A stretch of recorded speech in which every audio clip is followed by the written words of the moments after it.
Hi all, എന്താണ് എല്ലാവരുടെയും വിശേഷങ്ങൾ? ഇന്ന് എനിക്കൊരു 8ന്റെ പണി കിട്ടിയ വീഡിയോ ആണ് ഇടുന്നത്. ബട്ട് കുഴപ്പമില്ല, ഞാൻ അങ്ങോട്ട് ഒപ്പിച്ചെടുത്തു. ആദ്യമായിട്ടാണ് ഞണ്ട് കറി വെക്കാൻ പോകുന്നത്. കറി വെക്കൽ മാത്രമല്ല, ഞണ്ടിനെ ക്ലീൻ ചെയ്യുന്നതും ആദ്യമായിട്ടാണ്. അപ്പോൾ അതിൻ്റെ ടെൻഷനിലാണ്. ക്ലീൻ ചെയ്യാൻ എവിടുന്ന് തുടങ്ങണം, എങ്ങനെ തുടങ്ങണം എന്ന് യാതൊരു ഐഡിയ ഇല്ല. കുറേ അതിൻ്റെ കാല് പിടിച്ച് വലിച്ച് നോക്കും, പിന്നെ അങ്ങനെ ഇങ്ങനെ കാക്കി നോക്കും, പിന്നെ ഒരു കണക്കിന് പിടിയും വലിയും കൂടി അങ്ങനെ ക്ലീൻ ചെയ്തെടുത്തു. ആദ്യമായിട്ടാണ്, അപ്പോൾ അതിൻ്റെ എന്തെങ്കിലും പോരായ്മകളുണ്ടാവും. അറിയുന്നവരുണ്ടെങ്കിൽ അത് ക്ഷമിക്കുക. മോന് കുറേ ദിവസമായി പറയുന്നു ക്രാബിനെ വാങ്ങിക്കണം. അങ്ങനെയാണ് ഞങ്ങൾ ലുലുവിൽ പോയപ്പോൾ ഞണ്ടിനെ കണ്ടത്. അങ്ങനെ ഞങ്ങളത് വാങ്ങിച്ചു.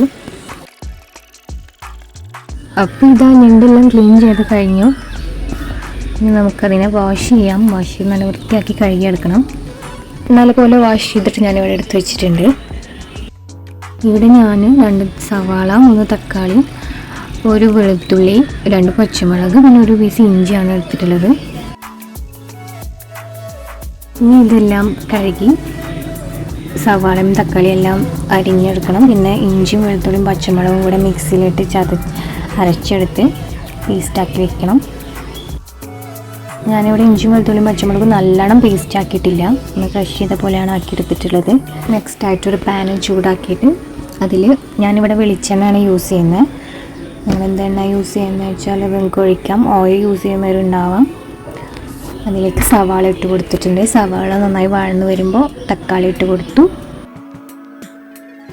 തക്കാളി നന്നായി വഴന്ന് വന്നപ്പോൾ ഇഞ്ചിയും വെളുത്തുള്ളിയും പച്ചമുളകും കൂടിയിട്ടുള്ള പേസ്റ്റ് ഇട്ട് കൊടുത്തു.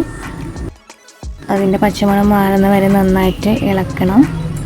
സവാള പെട്ടെന്ന് വഴന്ന് വരാനായിട്ട് ആദ്യം തന്നെ ഉപ്പിട്ട് കൊടുക്കുന്നതാണ് നല്ലത്. ഞാൻ ഉപ്പിടാൻ മറന്നിട്ടുണ്ടായിരുന്നു, അപ്പോൾ ഞാനിവിടെ ഉപ്പിട്ട് കൊടുത്തിട്ടുണ്ട്.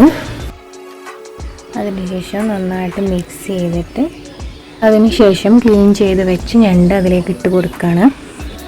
വേറെ മസാലപ്പൊടികളൊന്നും ചേർത്തിട്ടില്ല. ജസ്റ്റ് സവാള, തക്കാളി, ഇഞ്ചി, വെളുത്തുള്ളി, പച്ചമുളക് പേസ്റ്റും പിന്നെ കുറച്ച് വെള്ളം കൂടെ ഒഴിച്ചിട്ട് പിന്നെ കുറച്ച് മല്ലിയിലയും പുതിന കൂടി ഇട്ടിട്ട് അടച്ച് വെച്ചിട്ട് ഒരു 10 മിനിറ്റ് വേവിച്ചെടുക്കണം.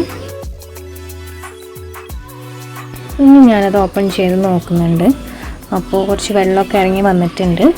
ആദ്യം ഈ ക്രാബിൻ്റെ കളർ നിങ്ങൾ ശ്രദ്ധിച്ചിരുന്നു, ഒരു ബ്ലൂ കളറായിരുന്നു. ഇപ്പോൾ അത് ഒരു ഓറഞ്ച് യെല്ലോ ഷെയ്ഡായി വന്നിട്ടുണ്ട്. ഓപ്പൺ ചെയ്തിട്ട് ഞാൻ 1 സ്പൂൺ മഞ്ഞൾപ്പൊടിയാണ് ഇട്ട് കൊടുത്തത്. എന്നിട്ട് വീണ്ടും അടച്ചു വെച്ചിട്ട് വേവിച്ചു. ക്രാബ് വെന്ത് കഴിയുമ്പോൾ ഈ ഓറഞ്ച് കളറായിട്ടാണ്, ബ്ലൂ കളർ ചേഞ്ച് ആയിട്ട് ഓറഞ്ച് യെല്ലോ കളറായിട്ട് വരും. അപ്പോഴാണ് ക്രാബ് വെന്ത് നമുക്ക് മനസ്സിലാവുന്നത്. ഞാൻ ഇടയിൽ കുറച്ച് 1 സ്പൂൺ മുളക് പൊടിയും 1 സ്പൂൺ ഗരം മസാലയും 1 സ്പൂൺ കുരുമുളക് പൊടി ഇട്ടിട്ടുണ്ടായിരുന്നു. ഇതാണ് നമ്മുടെ ക്രാബ് റോസ്റ്റ്. ആരും ട്രൈ ചെയ്ത് നോക്കുക. ചാനൽ സബ്സ്ക്രൈബ് ചെയ്യുക, ലൈക്ക് ചെയ്യുക, സപ്പോർട്ട് ചെയ്യുക.